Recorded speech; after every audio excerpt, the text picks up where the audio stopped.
Hey, welcome. It's great to see you on this edition of the 700 Club. We've got some exciting things for you. But let me ask Terry, who's here with us, do you remember what happened 30 years ago today? Probably not. Not enough fish oil. That was asked me that question, and I said, since the person asking it is an economic guru, I said, well, you're talking about the Dow drop. And he said, that was it, 30 years ago. The Dow went down to 508 or 9 points. Crash.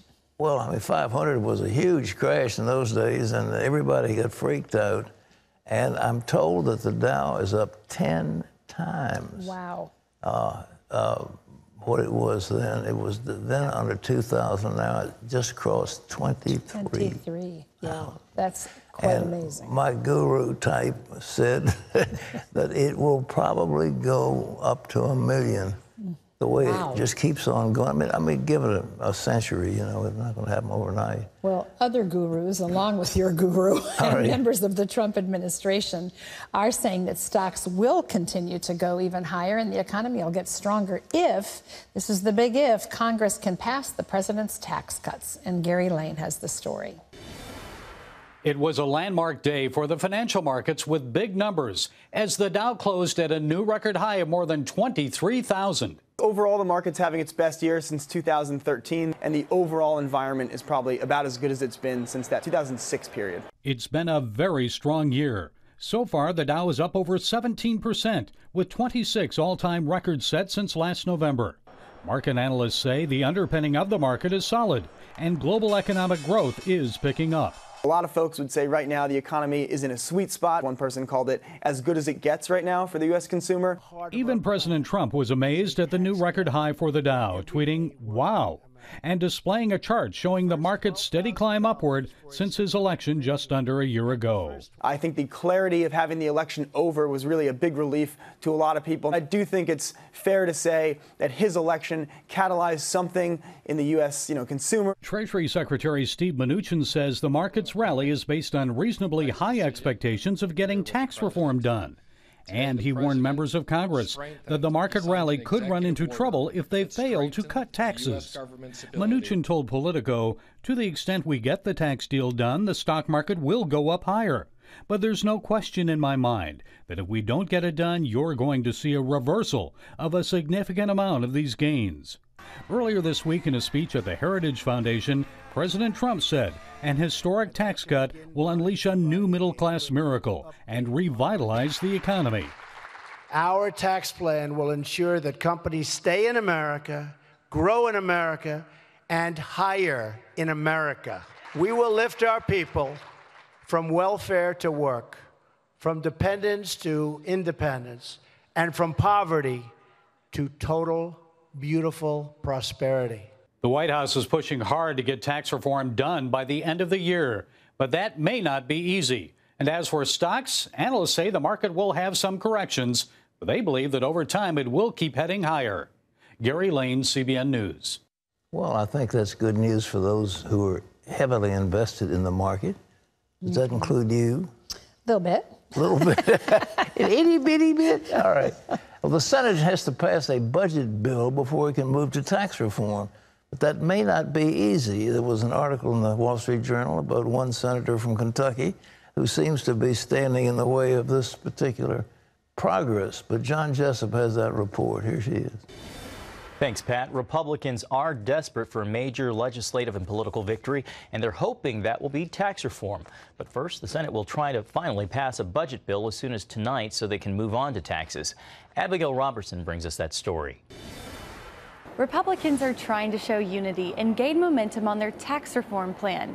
But public party infighting from Senators Rand Paul and Lindsey Graham over disagreements on next year's budget resolution is making that difficult. Senator Paul told CBN News that some Republicans want to spend more than the government is supposed to. Really, the people tanking the budget deal are Senators McCain and Graham by insisting that we spend more money than is available, by exceeding the spending caps. Senator Graham fired back on Twitter, saying if Senator Paul votes no on the budget resolution this week after opposing Graham's recent health care bill, he will be the Democratic Party's MVP of 2017. The 2018 budget resolution has to pass the Senate in order for Republicans to move ahead on a tax reform bill. Senator Paul says he strongly favors tax cuts, but he thinks they have to be accompanied by cutbacks in government spending. Let's not spend so much money in the budget. Let's actually put forward a budget that doesn't exceed our self-imposed caps. The problem is we have people in our party that are insistent that spending exceed the budget caps. That's where our real problem is. Senator John Thune, chair of the Senate Republican Conference, told CBN News he thinks the budget will pass with or without Senator Paul's support. But if it doesn't pass, Congress may not be able to get a tax measure through by the end of this year. We want to have a bill in the President's desk before the end of the year. That's the goal, and I hope that we can keep that. Many in the GOP believe they cannot afford missing an opportunity to pass a tax bill after failing to fulfill one of their longtime campaign promises of repealing and replacing Obamacare. Senators Lamar Alexander and Patty Murray introduced a bipartisan bill this week to help temporarily stabilize health insurance markets. But Senator Thune says at the moment that plan is stalled out. The president has said he's opposed to it in its current form, and I think Senator Alexander is trying to work with the administration to fix it in a way that meets the president's objections and hopefully gets it to a path where it can move forward. But at the moment, that's kind of on hold. I want to make sure that if there's flexibility for the states, that it's real, that it's meaningful, that allows states to kind of design plans that work better for their populations instead of having a one-size-fits-all from Washington, D.C. Some Republican senators are worried that taking on health care again could be a distraction from their tax agenda. But Senator Thune says both issues need to be dealt with. We've got to be able to multitask up here. Tax reform is really critical to our economy. If we want to get better paying jobs, higher wages in our economy, we've got to reform our outdated tax code. The Senate budget resolution is expected to pass by the end of this week, and then Republicans will have to move quickly to get their tax plan in place by the beginning of next year. Reporting from Capitol Hill, Abigail Robertson, CBN News. Thanks, Abigail. Pat, it's coming down to the wire for Republicans on Capitol Hill. They've got to get their act together. The truth is, you can't hold this thing up on account of one little objection or one little concern or one senator and so forth. They've got to pass something significant. The American people are looking forward to it. They failed so miserably on health care reform. Everybody had gone for years and years and years saying, we are for repealing and replacing Obamacare. Everybody said it. Everybody campaigned for it. Came the time that they had a president who said, I'll sign it into law if you pass it. And they waffled on the thing, and it was a disgrace. And now they've got the opportunity to get a significant tax cut that'll help the middle class in America. You figure, I know the Democrats are going to say all kinds of things, but the truth is the standard deduction is being raised dramatically under this proposal, and it will mean something for money in the pocket of every single tax-paying American. So they've got to pass it. And if they don't do it, I shudder to think what will happen when they face the voters. But the Democrats are going to be in a conundrum. If the Republicans will hold fast, they've got the Democrats in a box. What do the Democrats say? They're going to go before the voters and say, I voted against you having money in your pocket. I voted against tax relief for you. And the voters are going to say, we don't want anybody who says that. We're going to eat out of office. And all that business about, well, we can't afford it, kind of thing, it's not going to work. But the people are looking for help, and this is help that is very significant. Well, there's more made-up news. Now, the majority of the American people think the media is actually making up news. They aren't distorting news. They are creating news to attack the president. Here's John. Pat, the White House is defending President Trump's phone call to the widow of Green Beret LaDavid Johnson. He was killed by ISIS terrorists in Niger.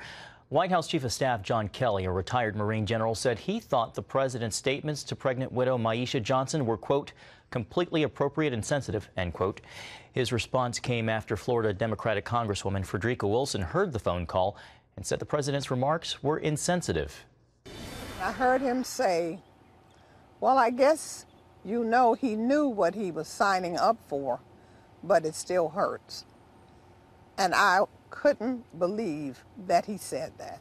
The president's call, as accounted by multiple people in the room, believed that the president was completely respectful, very sympathetic, and expressed the condolences of himself and the rest of the country, and thanked the family for their service, commended them for having an American hero in their family, and I don't know how you could take that any other way.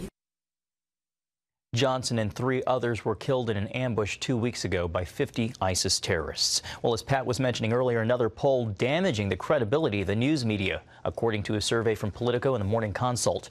Overall, 46% of voters think the major media simply makes up fake news about President Trump. 76% of Republicans believe that, while 65% of Democrats do not.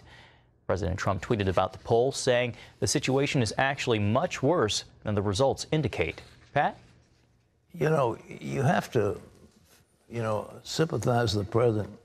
It's been unremitting, the attacks, unremitting the attacks against him. It's just simply incredible, that he's mentally imbalanced, that he's going to lead us into nuclear war, that he's this, that, and the other. And he's a very responsible person. And the initiatives he's putting forward are beautifully reasoned, and they're for the benefit of this nation. But the Democrats won't buy that. They won't buy the fact that they lost the election. In the days gone by that I can remember over the years, whatever the results of the elections were, we lived with them. And these are our new leaders. They've been put in office by the voters, and we will respect them. And especially the President of the United States, we would respect. But the late-night talk comedians and all the people who are engaged in punditry are going after the president in an unmerciful fashion. And now the poll shows that a significant portion of the Americans feel that the media is just making up news. And, they are right. Now, there's something else we've been telling you about, ladies and gentlemen. This is sort of good news and bad news. Because we've been telling you sugar is a killer. Well, John, tell us about it. That's right, Pat. In Health News, scientists in Belgium have found sugars can stimulate the growth of cancerous tumors. They believe certain types of sugar can essentially make cancer cells grow even faster. Though they're not sure why it happens, the scientists say the link between sugar and cancer has sweeping consequences and requires more research. And, Pat, they say the findings could help create new diet plans for cancer patients. Well, let's hope so. But isn't that interesting? Yeah. It is interesting. I mean, you've talked about this for ages here, but it's nice to see science backing up, what people know. The key that we're looking at with all these diseases, not all of them, but many of the diseases, has to do with what's called inflammation. And inflammation comes about because we are overloading the adrenaline glands, and we're demanding insulin over and over and over again. And what causes that demand is too much sugar. And the thing that is in so many of our foods is what's called high fructose corn syrup. High fructose corn syrup. And that is a killer. And we have put that in place of, we had cyclamates, and they were perfectly normal, but they stopped it because there were a few little rats out in some lab that got cancer. And so we can't have cyclamates. Well, they were pretty good. And then we've tried saccharin, and people don't like saccharin. But we like a little bit of sugar, and I don't blame us. There's one that I've found that works pretty well, is a plant-based called stevia, and I don't think that has any harmful consequences. But most of these sugars, I mean, they're in everything. White flour and this high fructose corn syrup. And a little bit seems to create a taste for more. Oh, I think that's the biggest problem. Habit forming, exactly right. Yeah, but sadly. The fact that this is stimulating cancer, but it's also bringing about diabetes, type 2 diabetes, and other diseases, and it's killing our nervous system, and our autoimmune system isn't functioning because of all this. So white flour and the stuff you get, you know, at the fast food stores. I mean, they're shakes, burgers, French fries. You know, as I'm shopping for my family, though, I am finding on more products a large sign saying no high fructose corn syrup. So people are getting the message. Well, maybe we're getting the word out to them. I think so. we did it with soup. They were putting MSG in the soup, and they began advertising, we don't put it in soup. Well, we showed the cans with the stuff in them, and now they say we're not doing it. Well, good for you. But maybe they'll get the message.